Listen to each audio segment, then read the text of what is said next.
வணக்கம் நண்பர்களே. Welcome to JK news. இந்த வீடியோல நாம் பார்க்கும்போது டெக்னிக்கல் அசிஸ்டன்ட் எலக்ட்ரிக்கல் ரிலேட்டடான கண்டென்ட்டை பார்க்க போறோம். எக்ஸாம் நடந்து முடிஞ்சிருச்சு. முடிஞ்சதுக்கு ஆன்சருக்கு டென்டேட்டிவ் ஆன்சருக்கு ரிலீஸ் பண்ணாங்க. ஸோ அந்த ப்ராசஸ்லாம் நடந்திருக்கு. அதுக்கு அடுத்தது என்ன ப்ராசஸ்லாம் இருக்கு அப்படின்றத பார்ப்போம். நிறைய ஆஸ்பிரண்ட்ஸ் மெயிலையும் கமெண்ட்லயும் கேட்டிருந்தீங்க, டெக்னிக்கல் அசிஸ்டன்ட் எலக்ட்ரிக்கல் பத்தி கட் ஆஃப் அனாலிசிஸ் வீடியோ போடுங்க சார் அப்படின்னு சொல்லிட்டு. இந்த வீடியோல கட் ஆஃப் அனாலிசிஸ் பத்தி டீட்டெயிலா சொல்லுவோம்னா அப்படின்றத தாண்டி மிக முக்கியமா நீங்க தெரிஞ்சுக்க வேண்டிய தகவல்களை இதை சொல்றேன். ஸோ கட் ஆஃப் எப்படி நம்ம கால்குலேட் பண்ணலாம், என்ன மாதிரியான ரிசர்வேஷன் ஸ்கீம்ஸ் எல்லாம் ஃபாலோ பண்றாங்க அப்படின்றதையும் இந்த வீடியோல எக்ஸ்பிளைன் பண்ணுது. இந்த வீடியோ ஃபுல்லா பாருங்க, உங்களுக்கு ஒரு ஐடியா கிடைக்கும், எந்த மார்க் சேஃப் மார்க் அப்படின்றது உங்களுக்கு கிடைக்கும். எலிஜிபிள் போஸ்ட்டை பொறுத்த வரைக்கும் இந்த நோட்டிபிகேஷன்ல diploma in electrical and electronics இன்ஜினியர்ஸ்க்கு 2 வகையான போஸ்ட் சொல்லியிருந்தாங்க. ஒன்று Tamil Nadu power distribution corporation limited இருக்கக்கூடிய 656 வேகன்சியும், அடுத்தது தமிழ்நாடு ஹவுசிங் போர்டில் இருக்கக்கூடிய 4 வேகன்சியும் சொல்லியிருந்தாங்க. சரியா? Major aspects majority of the candidates எல்லாமே ஃபாலோ பண்றது, ஏம் பண்றது பாத்தீங்க அப்படின்னா இந்த 656 வேகன்சிஸ் ஹியூஜ் வேகன்சி. அதுல நம்மளுக்கு ஒரு போஸ்ட் கிடைக்கணும் அப்படின்றத பாக்குறீங்க. கண்டிப்பா அது கிடைக்கும். நல்ல டீசென்டான ப்ரிப்பரேஷன் போட்டிருந்தீங்க அப்படின்னா கண்டிப்பா இந்த இடத்துல உங்களுக்கு வேகன்சிஸ் இல்ல ஒரு போஸ்ட் ஆச்சும் உங்களுக்கு கண்டிப்பா கிடைக்கும். மினிமம் குவாலிஃபையிங் மார்க்ஸ் அடுத்தது மினிமம் குவாலிஃபையிங் மார்க்ஸ்ல இது நோட்டிபிகேஷன்ல மென்ஷன் பண்ணியிருக்கிறது. சரிங்களா?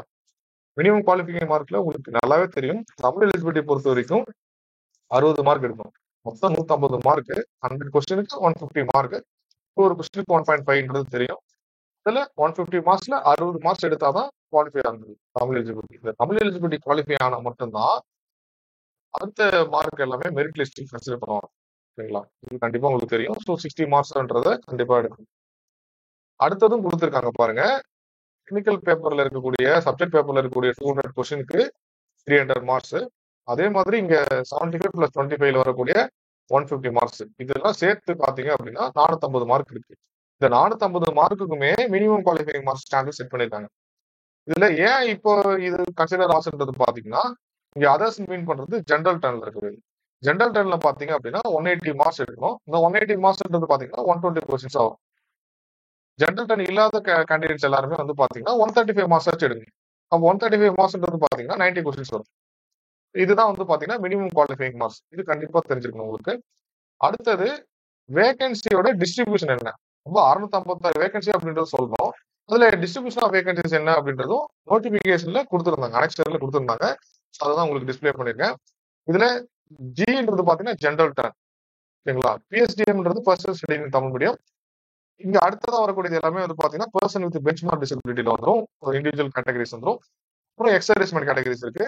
இதுக்கப்புறம் டிடபிள்யூன்றது பாத்தீங்கன்னா டெஸ்டிடியூட் வீடோ கேட்டகரிஸ்ல வந்துடும். அது இல்லாம உங்களுக்கு பாத்தீங்க அப்படின்னா இங்க எஸ்எஃப் எஸ்டி இருக்கு. எஸ்எஃப் எஸ்டின்றது பாத்தீங்கன்னா short fall vacancy in ST category. So short fall vacancy in ST category பாத்தீங்கன்னா 171 வேகன்சிஸ் இருக்கு. சரிங்களா? இப்போ உங்களோட கம்யூனிட்டி டர்ன் என்னவோ அதுக்கேற்ற மாதிரி தான் உங்களோட கட் ஆஃப் வந்து நிர்ணயமாகும். எவ்வளவு நம்பர் ஆஃப் கேண்டிடேட்ஸ் வந்து இந்த எக்ஸாம் அட்டன் பண்ணிருக்காங்களோ அதை பொறுத்தும். அதே மாதிரி இந்த ஏஇ எலக்ட்ரிக்கல் போஸ்டும் வந்து நடந்தது இல்லையா? ஏஇ எலக்ட்ரிக்கலுக்கும் எக்ஸாம் நடந்தது. இந்த ஏஇ எலக்ட்ரிக்கல் எக்ஸாம் எழுதினவங்களும் டெக்னிக்கல் எலக்ட்ரிக்கல் எக்ஸாம் எழுதிருப்பாங்க. அவங்க அதுல நிறைய மார்க் எடுத்திருந்தாங்க, ஏஇ எலக்ட்ரிக்கல்ல நிறைய மார்க் எடுத்திருந்தாங்க அப்படின்னா அந்த போஸ்ட் அவங்க ப்ரிஃபர் பண்ணுவாங்க. ஸோ அதுல கம்மியான மார்க் எடுத்திருக்கவங்க எல்லாருமே கண்டிப்பா டெக்னிக்கல் எலக்ட்ரிக்கல் போஸ்ட் ஆச்சு கிடைக்கணும் அப்படின்னு சொல்லிட்டு இங்க வந்து ப்ராசஸ் வந்து நடத்திட்டு போவாங்க. அங்க ஏஇ எலக்ட்ரிக்கல்ல ஒரு சில பேர் கம்மியா மார்க் எடுத்திருந்தாங்க அப்படின்னா அவங்க டிஏ எலக்ட்ரிக்கல்ல மார்க்ஸ் எடுக்கக்கூடிய சான்சஸ் அதிகமா இருக்கும். ஸோ அதுக்கேற்ற மாதிரியான பாசிபிலிட்டிஸ் தான் வந்து உருவாகும். ஓகேங்களா? இப்போ இந்த ரிசர்வேஷன் ஸ்கீம்ஸ்ல எப்படிலாம் வந்து டேர்ம்ஸ் வந்து அவங்க ஃபில் பண்ணுவாங்க அப்படின்றதையும் சொல்றேன். அதுக்கு முன்னாடி செலெக்ஷன் ப்ராசஸ் என்ன, அடுத்த ப்ராசஸ் என்ன அப்படின்றத பார்ப்போம். ஓகேங்களா? ஃபர்ஸ்ட் நோட்டிபிகேஷன் ரிலீஸ் ஆச்சு. அதுக்கப்புறம் என்ன பண்ணீங்க அப்படின்னா எக்ஸாம் எழுதுனீங்க. எக்ஸாம் எழுதுனதுக்கு அப்புறம் டென்டேட்டிவ் ஆன்சர் கீ வந்தது. டென்டேட்டிவ் ஆன்சர் கீல சேலஞ்சஸ்லாம் நடந்தது. சேலஞ்சஸ் அதுக்கப்புறம் ஃபைனல் ஆன்சர் கீ ரிலீஸ் பண்ணிடுவாங்க. ரிலீஸ் பண்ணதுக்கு அப்புறம் அடுத்ததா வர்றது வந்து பாத்தீங்க அப்படின்னா written test result, written result அப்படின்னு சொல்லுவாங்க. இந்த ரிட்டன் ரிசல்ட்டை பொறுத்த வரைக்கும் பாத்தீங்க அப்படின்னா ஏஇ எலக்ட்ரிக்கலுக்கு அனௌன்ஸ் பண்ணிருக்காங்க. நீங்க டிஎன்பிஎஸ்சி வெப்சைட்ல போனீங்க அப்படின்னாலே செலக்ஷன் ஷெட்யூல் அப்படின்ற ஒரு ஆப்ஷன் இருக்கும். அந்த செலக்ஷன் ஷெட்யூல கிளிக் பண்ணீங்க அப்படின்னா ஏஇ எலக்ட்ரிக்கலை பொறுத்த வரைக்கும் ஜனவரி 2026, அதாவது ஜனவரி மந்த் ரிலீஸ் பண்றதா சொல்லியிருக்காங்க. சரிங்களா? ஆனா இப்ப இந்த டிப்ளமோ ஐடி ஸ்டாண்டர்ட்ல இருக்கிறது இப்போதைக்கு அப்டேட் பண்ணல, வரக்கூடிய காலங்கள்ல அப்டேட் பண்ணுவாங்க. அப்போ இந்த ஏ எலக்ட்ரிக்கல் ரிசல்ட் ரிட்டன் ரிசல்ட் வந்ததுக்கு அப்புறம் தான் டிப்ளமோட ரிசல்ட்ஸ் வரும். ஏன்னா எக்ஸாம் நடந்தது அந்த சீக்வன்ஸ்ல தான் நடந்தது. ஓகேங்களா? கவுன்சிலிங் ப்ராசஸ் எல்லாமே ஏ எலக்ட்ரிக்கல்ஸ் நடந்ததுக்கு அப்புறம் தான் டிப்ளமோக்கும் நடக்கும். ஓகே. இப்போ ரிட்டன் ரிசல்ட் வந்ததுக்கு அப்புறம் ரிட்டன் டெஸ்ட் ரிசல்ட்ல உங்களோட நீங்க என்ன மார்க் எடுத்தீங்க, கம்யூனிட்டி டர்ன்ல என்ன ரேங்க், ஓவரால் ரேங்க் என்ன, ஸ்பெஷல் ரிசர்வேஷன் எதுவும் இருந்துச்சுன்னா அந்த ரிசர்வேஷன்ல என்ன ரேங்க், இது எல்லாமே இருப்பாங்க. அதை வச்சுதான் நம்ம வந்து ஃபைனலா செலெக்ஷன் ஆக முடியுமா ஆக முடியாதான்றதை டிசைட் பண்ண முடியும். ஓகேங்களா? இப்போ இந்த ரிட்டன் ரிசல்ட் ரிலீஸ் பண்ணதுக்கு அப்புறம் on-screen certificate verification list release பண்ணுவாங்க. ஓகேங்களா?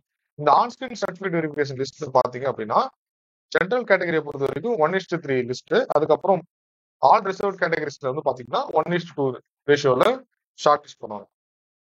நீங்க ஃபைனல் செலெக்ஷன் ஆகணும் அப்படின்னா ஃபர்ஸ்ட் இந்த ரேஷியோ ஆன்ஸ்கிரீன் சர்டிஃபிகேட் வெரிஃபிகேஷன் முதல்ல வரணும். ஓகேங்களா? இது வந்ததுக்கு அப்புறம் இந்த ஆன்ஸ்கிரீன் சர்டிஃபிகேட் வெரிஃபிகேஷனை டிஎன்பிஎஸ்சி சைட்ல இருந்து கண்டக்ட் பண்ணுவாங்க. நீங்க அப்லோட் பண்ண டாக்குமெண்ட்ல எதுவும் எரர் இருந்துச்சுன்னா உங்களுக்கு இன்டிமேட் பண்ணுவாங்க. உங்களுக்கு மெயில்லயோ இல்ல எஸ்எம்எஸ்லயோ வந்து இன்டிமேஷன் கொடுப்பாங்க. இந்த இன்டிமேஷன் கொடுத்ததுல இருந்து 10 டேஸ்க்குள்ளார நீங்க அந்த டாக்குமெண்ட்ல என்ன எரர் இருந்துச்சோ அதை ரீஅப்லோட் பண்றதுக்கு, அதை கரெக்ட் பண்ணி ஜஸ்டிஃபை பண்றதுக்கு உங்களுக்கு சான்சஸ் இருக்கு. ஸோ அந்த கரெக்ஷன் விண்டோக்குள்ளார நீங்க அந்த கரெக்ஷன்ஸ் என்ன சொல்லியிருக்காங்களோ எரர் எதனா இருந்துச்சுன்னா அதை நீங்க கரெக்டா பண்ணி கொடுக்கணும். அந்த கரெக்ஷன் விண்டோக்குள்ளார உங்களுக்கு எதுவும் எரர் இருந்துச்சுன்னா நீங்க ப்ராப்பரான டாக்குமெண்ட் அப்லோட் பண்ணி அந்த கொரியை க்ளோஸ் பண்ணணும். ஓகேங்களா? உங்களோட டாக்குமெண்ட்ஸ் எல்லாமே ப்ராப்பரா இருந்துச்சு அப்படின்னா உங்களுக்கு எந்த ஒரு இன்டிமேஷன்ஸ் வராது. அப்படின்னா உங்க டாக்குமெண்ட்ஸ் கரெக்டா இருக்கு, எல்லாம் அக்செப்ட் பண்ணிருக்காங்கன்னா அர்த்தம். ஓகே. இந்த ஆன்ஸ்கிரீன் சர்டிஃபிகேட் வெரிஃபிகேஷன் அதுக்கப்புறம் வரக்கூடிய டாக்குமெண்ட் கரெக்ஷன் பீரியட் அதெல்லாம் முடிஞ்சதுக்கு அப்புறம் கண்டக்ட் பண்ற ப்ராசஸ்ன்றது பாத்தீங்க அப்படின்னா பிசிக்கல் சர்டிஃபிகேட் வெரிஃபிகேஷன் அண்ட் கவுன்சிலிங்கான லிஸ்ட் ரிலீஸ் பண்ணுவாங்க. இந்த physical certificate verification and counselling லிஸ்ட்ல பாத்தீங்க அப்படின்னா ஏற்கனவே சர்டிஃபிகேட் வெரிஃபிகேஷன் 1:3 இருந்தது. அதே தான் ஜெனரல் டர்னுக்கு அப்படியே ஃபாலோ ஆகும். ஆனா ரிசர்வ் கம்யூனிட்டி டர்ன்ல இருக்கு, அதாவது ஜெனரல் டர்ன் இல்லாம வரக்கூடிய மற்ற கம்யூனிட்டி டர்ன்ஸ்ல எல்லாமே வந்து பாத்தீங்க அப்படின்னா 1:1.5 கால் ஃபார் பண்ணுவாங்க. அது 1:2 இருந்தது, இங்க ரெடியூஸ் ஆயிடுது. 1:1.5 லிஸ்ட்டை ரெடியூஸ் பண்ணிடுவாங்க. ஓகேங்களா? இந்த லிஸ்ட்டுக்குள்ள வந்துட்டீங்க அப்படின்னா உங்களுக்கு கவுன்சிலிங் ப்ராசஸ் அப்போ பிசிக்கல் சர்டிஃபிகேட் வெரிஃபிகேஷன் பண்ணிட்டதுக்கு அப்புறம் counselling as per rank list படி நடக்கும். Overall rank and middle rank என்ன இருக்கோ அதுக்கேற்ற மாதிரி உங்களுக்கு சீட் அலாட்மெண்ட் ஆகும். ஓகேங்களா? இந்த சீட் அலாட்மெண்ட் ப்ராசஸ் என்ன அப்படின்றதையும் சொல்றேன். இது வரைக்கும் செலக்ஷன் ப்ராசஸ் பத்தி டிஸ்கஸ் பண்ணது ப்ராப்பரா புரிஞ்சிருக்கும். ரிட்டன் ரிசல்ட், அதுக்கப்புறம் ஆன்ஸ்கிரீன் சர்டிஃபிகேட் வெரிஃபிகேஷன் லிஸ்ட், அதுக்கப்புறம் physical certificate verification and counselling list, then physical certificate verification and counselling, அதுக்கப்புறம் தான் அலாட்மெண்ட் ஆகும். அந்த ப்ராசஸ் கண்டினியூ. சரிங்க. இப்போ டெக்னிக்கல் அசிஸ்டன்ட் எலக்ட்ரிக்கலை பொறுத்த வரைக்கும் 656 வேகன்சி இருக்கு. அந்த 656 வேகன்சியோட ஸ்பிளிட் அப் இதுதான். இந்த டீடைல்ஸ் எல்லாமே நோட்டிபிகேஷன்லயே அனெக்ஷன்ல இருக்கு. ஸோ அதுதான் உங்களுக்கு டிஸ்பிளே பண்ணிருக்கேன். இதுல சில விஷயத்த நான் உங்களுக்கு எடுத்து சொல்றேன். இதுல சில விஷயத்த நான் உங்களுக்கு கிளாரிஃபை பண்றேன், எப்படிலாம் உங்களுக்கு செலக்ஷன் சான்சஸ் இருக்கும் அப்படின்னு சொல்லிட்டு. சப்போஸ் இப்போ ஒரு ஆஸ்பிரண்ட் பிசி மேல் ஆஸ்பிரண்ட் இருக்காங்கன்னு வச்சுக்கோம். இந்த பிசி மேல் ஆஸ்பிரண்ட் வந்தாங்க அப்படின்னா இங்க ஓபிசிஎம்ன்றது அதர் தென் பிசி முஸ்லீம். பிசி கேண்டிடேட் எல்லாமே இந்த ஜெனரல் டர்ன்ல தான் வரும். மேல் ஆஸ்பிரண்டா இருந்தா இந்த 63 போஸ்டர்ஸ்ல ஒரு போஸ்ட் வந்து ஃபில் பண்ணலாம். அப்படி இல்லை அப்படின்னா இப்போ சப்போஸ் பிஎஸ்டிஎம் இருக்கு, person study in Tamil medium. இப்போ எந்த ஒரு கம்யூனிட்டி டர்ன்லயும் person study in Tamil medium candidates இல்லை அப்படின்னா, எலிஜிபிள் கேண்டிடேட் இல்லை அப்படின்னா அந்த வேகன்சி எல்லாமே அந்த ஜெனரல் டர்னோட அட்டாச் பண்ணிடுவாங்க, அந்த ரெஸ்பெக்டிவ் கம்யூனிட்டி டர்னோட அட்டாச் பண்ணிடுவாங்க. இப்போ பிஎஸ்டிஎம் இல்லை அப்படின்னா அந்த ரெஸ்பெக்டிவ் கம்யூனிட்டி டர்னோட அட்டாச் பண்ணிடுவாங்க. எங்கெங்கெல்லாம் பிஎஸ்டிஎம் இருக்கோ அந்த இடத்துலலாம் கேண்டிடேட் இல்லை அப்படின்னா அந்த ரெஸ்பெக்டிவ் கம்யூனிட்டி டர்ன்ல அட்டாச் பண்ணிடுவாங்க. சரிங்களா? ஆட் ஆயிடும், அது எல்லாமே அப்படியே ஆட் ஆயிடும். ஸோ இதுதான் வந்து பிஎஸ்டிஎம் இல்லை அப்படின்னா நடக்கக்கூடிய விஷயங்கள்.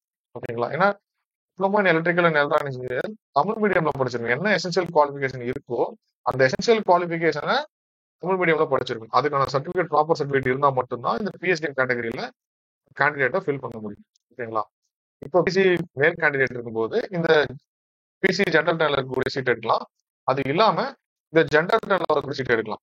ஓகேங்களா? இதுதான் ஒரு மேல் ஆஸ்பிரண்ட்டுக்கு இருக்கக்கூடிய சான்சஸ். எந்த ரெஸ்பெக்டிவ் கம்யூனிட்டி டர்ன்ல இருக்கக்கூடிய மேல் ஆஸ்பிரண்ட்டும் அந்த ரெஸ்பெக்டிவ் கம்யூனிட்டி டர்ன்ல இருக்கக்கூடிய ஜெனரல் டர்ன், அதுக்கப்புறம் ஜெனரல் டர்ன்ல இருக்கக்கூடிய ஜெனரல் டர்ன், இந்த சீட் சம்பந்தம் தான் ஃபில் பண்ண முடியும். ஓகே. இது இல்லாம எஸ்சிஏ ஜெனரல் டர்ன்ல இருக்கக்கூடிய ஆஸ்பிரண்ட், அதாவது எஸ்சிஏ மேல் ஆஸ்பிரண்டா இருந்தீங்க அப்படின்னா எஸ்சிஏல இருக்கக்கூடிய ஜெனரல் டர்ன்ல இருக்கக்கூடிய வேகன்சிஸ் எடுக்கலாம். அதே மாதிரி எஸ்சி ஜெனரல் இருக்கக்கூடிய வேகன்சிஸ் எடுக்கலாம். அது இல்லாம ஜெனரல்லே எடுக்கலாம். சரிங்களா? ஸோ எஸ்சி கேண்டிடேட்ஸ்க்கு மட்டும் இந்த இடத்துல எஸ்சிஏ, எஸ்சி அதுக்கப்புறம் ஜெனரல் இந்த 3 சான்சஸ் கிடைக்கும் மேல் ஆஸ்பிரண்ட்டுக்கு. மற்ற ரிமைனிங் கேட்டகரியில் இருக்கக்கூடிய மேல் ஆஸ்பிரண்ட்டுக்கு அவங்களோட ரெஸ்பெக்டிவ் கம்ப்ளீட் பிளஸ் ஜெனரல் இருக்கக்கூடிய வேகன்சி மட்டும் தான் எடுக்க முடியும். இது ஃபீமேல் ஆஸ்பிரண்டா இருந்தீங்க அப்படின்னா உங்களோட ரெஸ்பெக்டிவ் கம்யூனிட்டி இருக்கக்கூடிய ஃபீமேல் கேட்டகரியில இருக்கக்கூடிய அதாவது உமன் இருக்கக்கூடிய சீட்டும் அது இல்லாம அந்த கம்யூனிட்டி இருக்கக்கூடிய ஜெனரல் சீட்டையும் ஜெனரல் உமன்ல இருக்கக்கூடிய சீட்டும் அதுக்கப்புறம் ஜெனரல் இருக்கக்கூடிய ஜெனரலும் கிடைக்கும். ஓகேங்களா? அத 4 ஆப்பர்ச்சுனிட்டிஸ் வரும். உங்களுக்கு 4 ஆப்பர்ச்சுனிட்டிஸ் வரும். உங்களோட கம்யூனிட்டி இருக்கக்கூடிய உமன் கேட்டகரியில இருக்கக்கூடிய சீட்டு பிளஸ் உங்களோட கம்யூனிட்டி இருக்கக்கூடிய ஜெனரல் இருக்கக்கூடிய சீட்டு அதுக்கப்புறம் ஜெனரல் உமன்ல இருக்கக்கூடியது அதுக்கப்புறம் ஜெனரல் வரக்கூடியது இந்த மாதிரியான ஆப்ஷன்ஸ் எல்லாம் இருக்கும். இது எல்லாமே எல்லா கம்யூனிட்டி டர்ன்ஸ்க்கும் என்னென்ன மாதிரியான ஆப்பர்ச்சுனிட்டிஸ் எல்லாம் இருக்கு அப்படின்றத டிஎன்பிஎஸ்சி வெப்சைட்லயே ரிலீஸ் பண்ணியிருக்காங்க. ஸோ அந்த பிடிஎஃபோட லிங்க்கை இந்த வீடியோட டிஸ்கிரிப்ஷன் கொடுக்குறேன். ஸோ அதை நீங்க பார்த்து உங்களோட ரெஸ்பெக்டிவ் கம்யூனிட்டி டர்ன்ல என்னென்ன ஆப்ஷன்ஸ் எல்லாம் இருக்கு எந்தெந்த சீட்டை ஃபில் பண்ணலாம் கவுன்சிலிங் அப்போ அப்படின்றதுலாம் உங்களுக்கு அந்த தகவல் டீட்டெயில்டா இருக்கும். அந்த பிடிஎஃப் நீங்க ரெஃபர் பண்ணீங்க அப்படின்னா உங்களுக்கு கொஞ்சம் தேவையான கூடுதல் தகவல்லாம் கிடைக்கும். சரிங்க. இதுல முக்கியமா பார்க்க வேண்டியது பாத்தீங்க அப்படின்னா இந்த short fall vacancy ST turn வந்து only it will be filled by ST candidates தான். 171 வேகன்சிஸ் மார்க்ன்றது நம்பர் ஆஃப் கேண்டிடேட்ஸ் என்ன கேண்டிடேட்ஸ் அட்டன் பண்றாங்க நம்பர் ஆஃப் வேகன்சிஸ் என்ன இருக்கு அப்படின்றத பொறுத்து தான் வரும். ஸோ அதனால எல்லா கம்யூனிட்டி டர்ன்லயும் இந்த வேகன்சின்றது அதிகமா இருக்கு. அதை வச்சு உங்களுக்கு பாத்தீங்கன்னா கட் ஆஃப் மார்க்ன்றது ரொம்ப கம்மியா தான் வரும். சரிங்களா? இந்த கட் ஆஃப் மார்க்கை பொறுத்த வரைக்கும் நான் அனலைசிஸ் பண்றதுக்கு சில கூகுள் ஃபார்ம்ல டேட்டா கலெக்ட் பண்ணோம். இந்த கலெக்ட் பண்ணதுல இருக்கக்கூடிய டேட்டா ஜஸ்ட் ஒரு 166 டேட்டா மட்டும் தான் எனக்கு கிடைச்சது. இப்போ 156 போஸ்ட்டுக்கு 156 டேட்டா வச்சு நம்ம கட் ஆஃப் மார்க்கை டிசைட் பண்ண முடியாது. ஸோ அந்த ஒரு ரீசனுக்காக மட்டும்தான் நான் கட் ஆஃப் மார்க்கை பத்தி டீடைல்டா எந்த ஒரு வீடியோவும் ப்ரீவியஸா அப்லோட் பண்ணல. நிறைய மக்கள் திருப்பி கேட்டுட்டு இருந்ததுனால சரி ஒரு கிளாரிட்டி கொடுக்கலாம், என்ன அடுத்த ப்ராசஸ் என்ன சான்ஸ் இருக்கா இல்லையா அப்படின்றதுக்காக ஒரு டீடைல்டு வீடியோ கொடுக்கணும்னு நினைச்சேன். அதுக்காக தான் இந்த வீடியோல இந்த விஷயத்தெல்லாம் எக்ஸ்பிளைன் பண்ணிட்டு இருக்கேன். இங்க 166 ஆஸ்பிரண்டோட கேண்டிடேட்ஸோட லிஸ்ட் மட்டும் தான் கிடைச்சது எனக்கு மார்க். அதுல பார்க்கும்போது பாத்தீங்கன்னா இது ஃபாலோ ஆகுறது எல்லாமே நார்மல் டிஸ்ட்ரிபியூஷன் தான் ஃபாலோ ஆயிருக்கு. இங்க ஹையஸ்டா எடுத்துக்கிற மார்க் வந்து பாத்தீங்கன்னா 239. இதுல இருக்கிறது எல்லாமே நம்பர் ஆஃப் கொஸ்டின்ஸ். இங்க கொடுத்துருக்கிறது எல்லாமே நம்பர் ஆஃப் கொஸ்டின்ஸ் தான் கொடுத்துருக்கேன். நம்பர் ஆஃப் கொஸ்டின்ஸ் கரெக்டா அட்டன் பண்ணது எல்லாமே கலெக்ட் பண்ணதுல வச்சு சொல்லியிருக்கேன் ட்ரைனிங். இங்க பாத்தீங்க அப்படின்னா இந்த 169 ரேஞ்சில் வந்து பாத்தீங்கன்னா இத்தனை பீப்புள் வந்துட்டாங்க. 169 பாத்தீங்கன்னா இத்தனை பீப்புள் வந்துட்டாங்க. இதுல மேல் ஆஸ்பிரண்டோட மார்க் பாத்தீங்க அப்படின்னா இந்த 164 ரேஞ்சில் இத்தனை பேர் வந்துட்டாங்க. ஓகே, இங்க நமக்கு கிடைச்ச 166 ஆஸ்பிரண்டோட மார்க் வச்சு எல்லா கம்யூனிட்டி டர்னுக்கும் கண்டிப்பா மார்க்ன்றதை ப்ரிடிக்ட் பண்றதுன்றது கரெக்டா வராது. ஆக்சுவலா அப்போ ஒரு நம்பர் சொல்லலாம். அந்த நம்பர் சொன்னதுக்கு அப்புறம் ஒரு சில பேர் அந்த நம்பர் அச்சீவ் பண்ணிருப்பீங்க, ஒரு சில பேர் அந்த நம்பருக்கு கீழே எடுத்திருப்பீங்க. ஆனா கண்டிப்பா நான் என்ன ப்ரிடிக்ட் பண்றோம் இல்ல வேற யாரும் என்ன ப்ரிடிக்ட் பண்றாங்களோ அதோட கம்மியான கட் ஆஃப் மார்க்கும் வாரதுக்கான சான்சஸ் ரொம்ப ரொம்ப அதிகமா இருக்கு. அதனாலதான் இந்த கம்யூனிட்டி டர்ன் வைஸா கட் ஆஃப் அப்படின்ற விஷயத்துக்கு நான் போகல. இங்க கொடுத்துருக்கிற டேட்டாவை கொஞ்சம் எக்ஸ்பிளைன் பண்றேன். இந்த 166 மெம்பர்ஸோட டேட்டா ஆஸ்பிரன்ஸோட டேட்டா இருக்கு, அதை கொஞ்சம் எக்ஸ்பிளைன் பண்ணிருக்கேன். ஓகேங்களா? இது கிராஃபிக்கலா ரெப்ரசென்ட் பண்ணும்போது ஒரு நார்மல் டிஸ்ட்ரிபியூஷனா ஃபாலோ ஆயிருக்கு. இந்த நார்மல் டிஸ்ட்ரிபியூஷனை பொறுத்த வரைக்கும் நீங்க நம்பர் ஆஃப் கேண்டிடேட்ஸ் இன்க்ரீஸ் ஆகும்போது இதே ஷேப் தான் ஃபாலோ ஆகும். ஆனா இங்க நம்பர் ஆஃப் கேண்டிடேட்ஸ் அதுக்கப்புறம் இந்த மார்க்கோட வேல்யூ மீன் வேல்யூ எல்லாமே கொஞ்சம் மாறும்.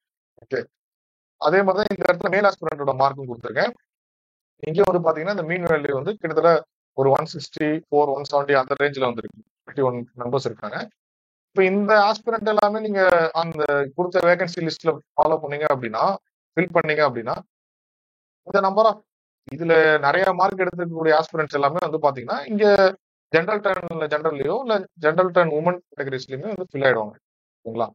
அப்படி இருக்கும்போது ரிமைனிங் கேண்டிடேட்ஸ் எல்லாமே இந்த மார்க்னு சொல்லும் போது பாத்தீங்கன்னா நம்ம இங்க வந்து பாத்தீங்கன்னா இந்த இடத்துல நம்ம ஃபிக்ஸ் பண்ணிக்கலாம். 145 அந்த ரேஞ்சில் ஃபிக்ஸ் மார்க் பாத்தீங்க அப்படின்னா இந்த இடத்துல ஒரு 147 அந்த ரேஞ்சில் இருக்கு. இது ஃபுல்லா வர்றதுல லிஸ்ட் மார்க்ன்றது 147 இருக்கு. ஃபீமேல் ஆஸ்பிரன்ஸ் பாத்தீங்க அப்படின்னா நம்பர் ஆஃப் பிளேஸ் ஃபில் பண்ணது கம்மியா இருக்கு. அதனால இந்த இடத்துக்குரிய 131 அந்த ரேஞ்சுக்கும் போறதுக்கான சான்சஸ் அதிகமா இருக்கு. சரிங்களா?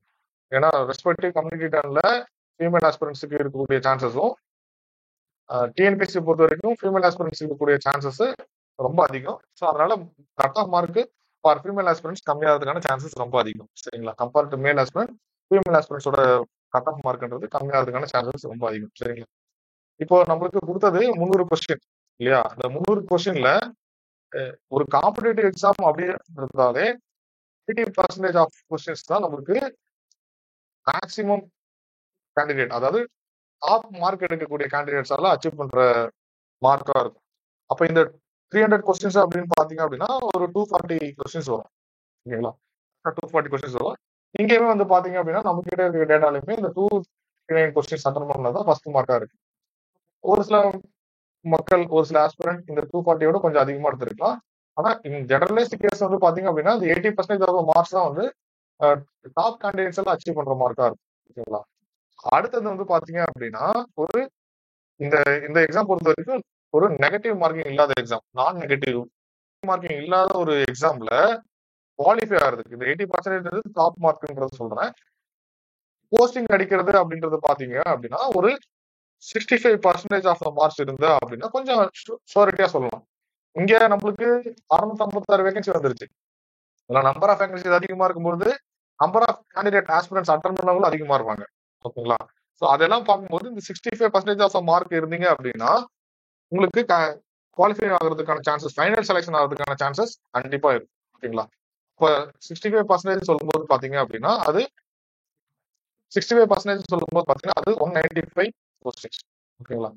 அப்போ 195 கொஸ்டின்ஸ் கிட்ட பாத்தீங்க அப்படின்னா உங்களுக்கு நீங்க பிசி டர்ன்ல இருந்தாலும் ஜென்ரல் டர்ன்ல இருந்தாலும் வரதுக்கான சான்சஸ் அதிகமா இருக்கும். ஸோ அடுத்த ரெஸ்பெக்டிவ் கம்யூனிட்டி டர்ன்ல வரக்கூடியது எல்லாமே வந்து பாத்தீங்க அப்படின்னா கொஞ்சம் 5%, 10%, 8% அந்த மாதிரி சர்டன் பர்சன்டேஜ் கம்மியாயிட்டே வரும்.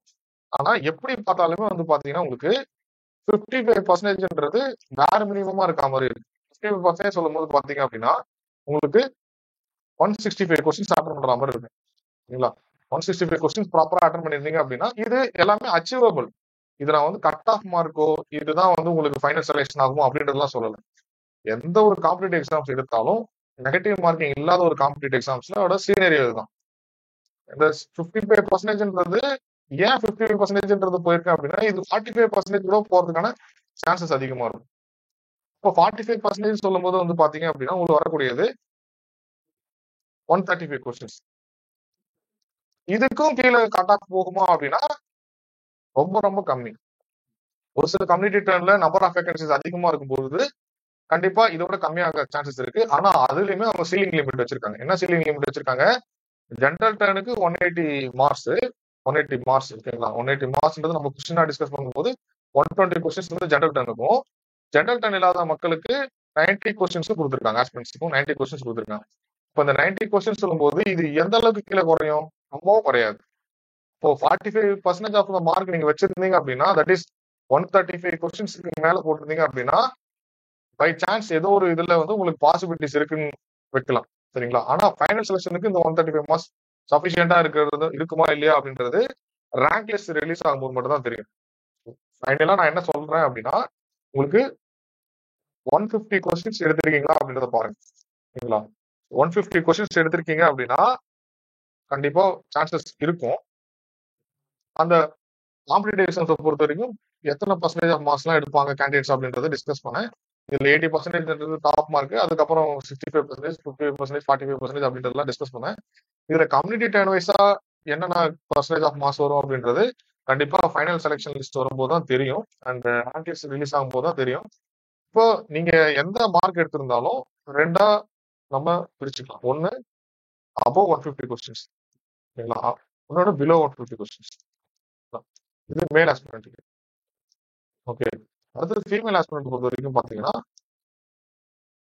above 140 question, below 150 question, below 140 questions. ஓகேங்களா? இந்த ரெண்டு டர்ன் மட்டும் வச்சுக்கலாம். நீங்க above 150 ஆர் above 140 கொஸ்டின்ஸ் இருந்தீங்க அப்படின்னா இந்த ரிட்டன் லிஸ்டோட மார்க் வர வரைக்கும் வேற உங்களுக்கு எதுவும் கமிட்மெண்ட்ஸ் இல்லை அப்படின்னா ப்ரிப்பரேஷன் மோட்லயே இருக்கலாம். ஓகேங்களா? அடுத்த எக்ஸாம்ஸ் நீங்க குரூப் எக்ஸாம்ஸோ இல்லை வேற டெக்னிக்கல் எக்ஸாம்ஸோ ப்ரிப்பரேஷன் பண்றீங்க அப்படின்னா அதோட ப்ரிப்பரேஷன் எடுத்துக்கலாம். கொஞ்சம் லைட்டா படிச்சா கூட ஓகே தான். ஓகேங்களா? ஆனா இந்த மேல் ஆஸ்பிரண்டா இருந்து 150 கொஸ்டின்ஸ் கீழே, ஃபீமேல் ஆஸ்பிரண்டா இருந்து 140 கொஸ்டின்ஸ் கீழே நீங்க அட்டன் பண்ணிருந்தீங்க, கரெக்டா அட்டன் பண்ணிருந்தீங்க அப்படின்னா டைமா நீங்க அடுத்த லெவலுக்கு ப்ரிப்பரேஷன் பண்றதுக்கு இன்னும் கொஞ்சம் எக்ஸ்ட்ரா எஃபர்ட்ஸ் போட வேண்டியது இருக்கும். ஓகேங்களா? இங்க இருக்கக்கூடிய 166 ஆஸ்பிரண்டோட டேட்டா வச்சு நம்ம ரூல் பண்ணிட முடியாது. ஓகேங்களா? நீங்க நம்பர் ஆஃப் சாம்பிள்ஸ் இன்க்ரீஸ் ஆகும்போது கண்டிப்பா நம்பர் ஆஃப் அக்கரன்ஸும் இன்க்ரீஸ் ஆகும். தட் மீன்ஸ் அந்த பர்டிகுலர் மார்க் எடுத்தவங்களோட நம்பர் ஆஃப் கேண்டிடேட்ஸ் அந்த பர்டிகுலர் மார்க் எடுத்ததும் இன்க்ரீஸ் ஆகும். அதனால 150 அபோவா இல்ல 150 பிலோவான்றத பாருங்க. அண்ட் ஃபீமேல் ஆஸ்பிரண்டா இருந்தீங்கன்னா 140 அபோவா இல்ல 140 பிலோவான்றத பாருங்க. இதை வச்சுட்டு நீங்க அடுத்தது எதுனா கொஞ்சம் ப்ரிப்பரேஷன் மோட்லயே இருங்க. ஓகே, ஆஸ்பிரன்ஸ் பண்ற ஒரு சில சின்ன தப்பு அப்படின்னா என்னன்னா, நோட்டிபிகேஷன் வந்ததுக்கு அப்புறம் ப்ரிப்பரேஷன் பண்றது. நோட்டிபிகேஷன் வந்ததுக்கு அப்புறம் ப்ரிப்பரேஷன் பண்ணோம் அப்படின்னா ஒரு சில சமயம் கிளிக் ஆயிடும். ஏன்னா ப்ரீவியஸா நீங்க எப்படி ப்ரிப்பரேஷன் பண்ணிருந்தீங்க அதை பேஸ் பண்ணி தான் உங்களோட ஃபைனல் செலக்ஷன்ஸ் எல்லாமே இருக்கும். அந்த நோட்டிபிகேஷன்ல வந்து அந்த 2 months 2.5 months படிச்சு அதை மட்டும் அதனால தான் கிளியர் பண்ணிடுறாங்க மிக மிக குறைவா தான் இருப்பாங்க. ஏற்கனவே போட்ட எஃபர்ட்ஸ், ஏற்கனவே அவங்க இருக்கக்கூடிய நாலேஜ் வச்சுதான் அடுத்த லெவலுக்கு மூவ் ஆறாங்க எந்த ஒரு ஆஸ்பிரண்டா இருந்தாலும். அதனால நீங்க இப்போ அடுத்தது இந்த வீடியோ பார்த்ததுக்கு அப்புறம் எந்த டர்ன்ல நீங்க வரீங்க, எந்த கம்யூனிட்டி டர்ன், அந்த அதுக்கப்புறம் என்ன மார்க்ல நீங்க வரீங்களோ அதுக்கேற்ற மாதிரி நீங்க அடுத்த மூவ்மெண்ட் என்ன ரிவிஷன் பண்ணலாமா அல்லது கொஞ்சம் வெயிட் பண்ணலாமா அப்படின்றத பாருங்க. ரொம்பவும் கட் ஆஃப் பத்தி பெருசா யோசிக்க வேணாம். ஏன்னா நம்பர் ஆஃப் வேகன்சிஸ் அதிகமா இருக்கிறதுனால கண்டிப்பா கட் ஆஃபோட மார்க் கம்மியா தான் இருக்கும். ஸோ இது வரைக்கும் நான் இந்த வீடியோல எக்ஸ்பிளைன் பண்ணிட்டேன். ஏன்னா நான் என்ன சொல்லணும் அப்படின்னு நினைச்சனோ அது எல்லாமே எக்ஸ்பிளைன் பண்ணிட்டேன். இதை தவிர உங்களுக்கு இன்னும் கொஞ்சம் தகவல் தேவைப்படுச்சு அப்படின்னா நீங்க கமெண்ட்ல தெரிவிங்க. கண்டிப்பா உங்களுக்கு ஆன்சர் பண்றேன். அது இல்லாம எனக்கு மெயில் ஐடியும் கொடுக்குறேன். மெயில் ஐடியில உங்களுக்கு நினைக்கிற தகவல் எதுவும் சொல்லணும் அப்படின்னா டவுட் இருந்துச்சுன்னா நீங்க அதையும் நீங்க கேட்டு கிளாரிஃபை பண்ணிக்கலாம். ஸோ தேங்க்ஸ் ஃபார் வாட்சிங். இந்த வீடியோ உங்களுக்கு பிடிச்சிருந்தா லைக் பண்ணுங்க, உங்க ஃப்ரெண்ட்ஸ்களுக்கு ஷேர் பண்ணுங்க. இது வரைக்கும் நம்ம சேனலை சப்ஸ்கிரைப் பண்ணுங்க.